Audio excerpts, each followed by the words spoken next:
Thanks for inviting us in. It's now 11 o'clock. This case has captured international headlines. This is an outcome these girls' families have waited for since February of 2017.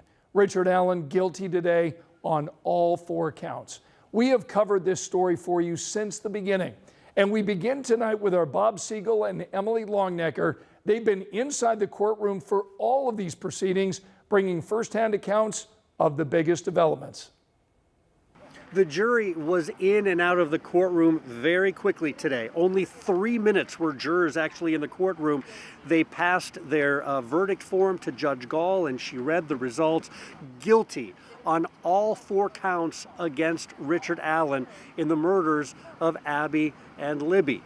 So I can tell you that at the time that the verdict was read, Judge Gall requested that there not be any outbursts in the courtroom. So at first things were quite subtle.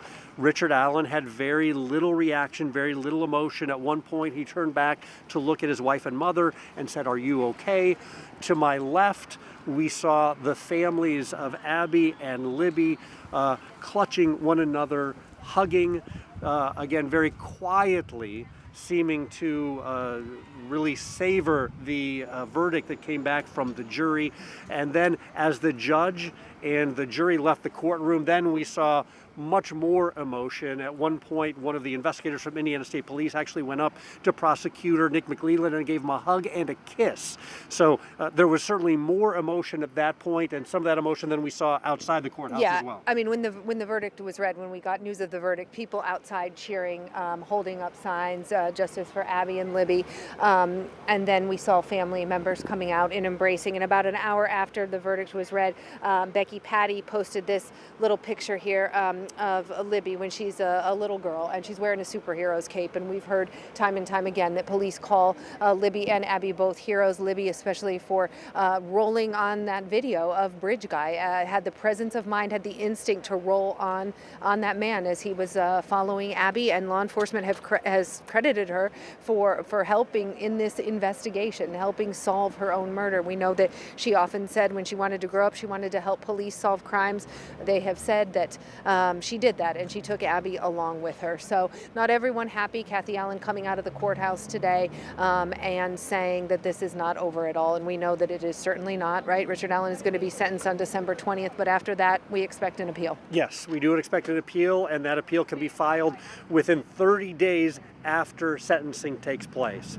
So that's it tonight from Delphi, and we will, of course, follow any new developments as they happen here over the coming weeks and months. Back to you.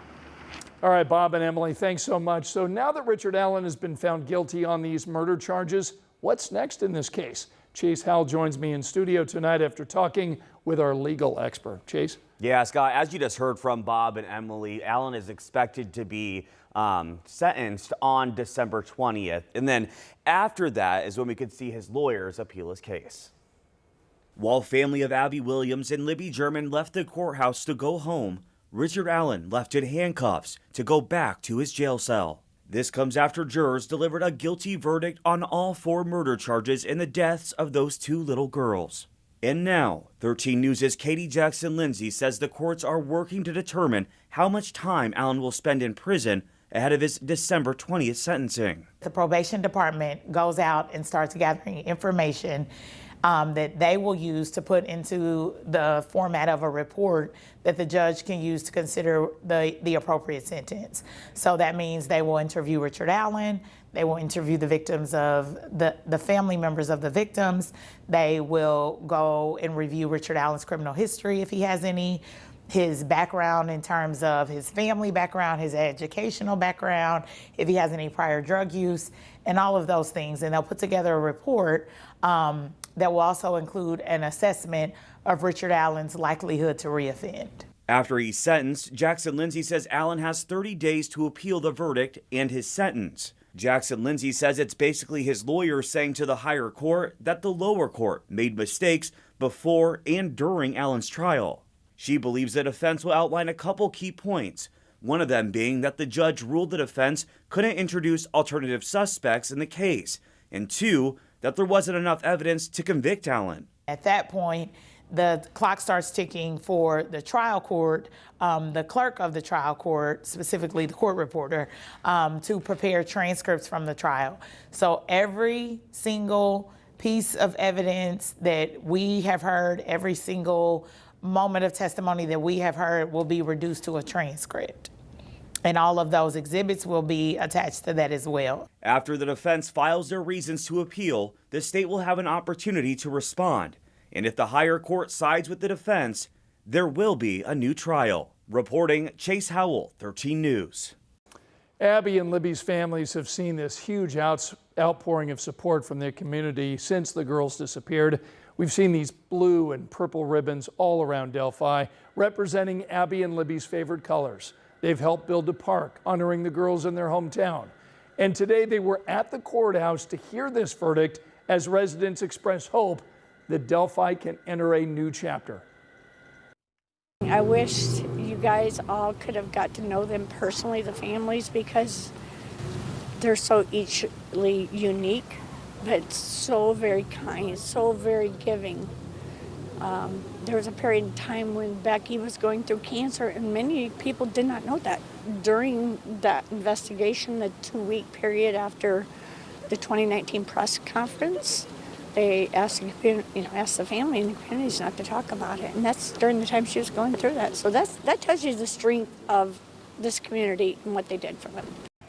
So we did hear from some Delphi residents today, but this gag order in the case remains in place. So that means we did not hear from the families or investigators. State police told us the gag order will remain in effect until Richard Allen is sentenced. We've seen how much this case has affected this small community. The girls, Abby and Libby, were last spotted at the Monon High Bridge Trail. And this area has changed so much since February of 2017. That infamous down the hill video captured on Libby German's cell phone gives you a really good idea of what it looked like back then. And now, trail security is a top priority. You can see new lights and cameras, all thanks to $1 million the city got from the state's Next Level Trails program. Plus, Delphi police have added a new position. The department has a Parks and Trails liaison officer who oversees the trail system across the city. And there are also improvements to the bridge itself. Back in 2022, crews installed new prefabricated decking and custom steel rails. You can find a new trailhead parking area and information kiosks. Now, if you'd like to get caught up on this trial and the investigation ahead of sentencing December 20th, you can watch our Delphi debrief shows over on WTHR+. Every weeknight of the trial, Bob Siegel, Emily Longnecker, and our legal experts broke down the major developments from the courtroom. You can stream this show on demand. WTHR+ is our free streaming app, and you can get it on Apple TV, Amazon Fire Stick, and Roku. Angela? Scott, cooler air is moving in now. Temperatures for most of central Indiana in the 40s under clear skies. We're down to 45 in Indianapolis, 44 Kokomo and Lafayette, 44 in Greencastle. You will need the jacket early tomorrow morning. 30s at the bus stop. A mainly sunny sky. High temperatures tomorrow afternoon in the low 50s. We do look ahead to a midweek rain chance in your 7-day. Angela, thanks. New tonight at 11, we're digging into a death investigation at a Planet Fitness on the south side of Indy. Signs on the business say tanning is currently unavailable. Family confirms 39-year-old Derek Sink went into a tanning bed on Friday and was found dead there this morning. They're telling 13 News the man struggled with drugs and a needle was discovered in the room with him. Tonight, we're working to learn the man's cause of death. His aunt told us they reported Sink missing on Friday.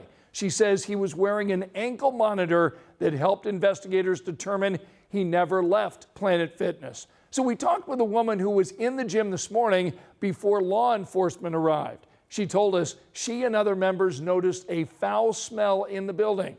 And now she's wondering how something like this could even happen. And the tanning bed has a door, I believe.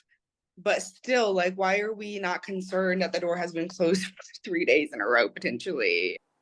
Sink's family says he was a loving person.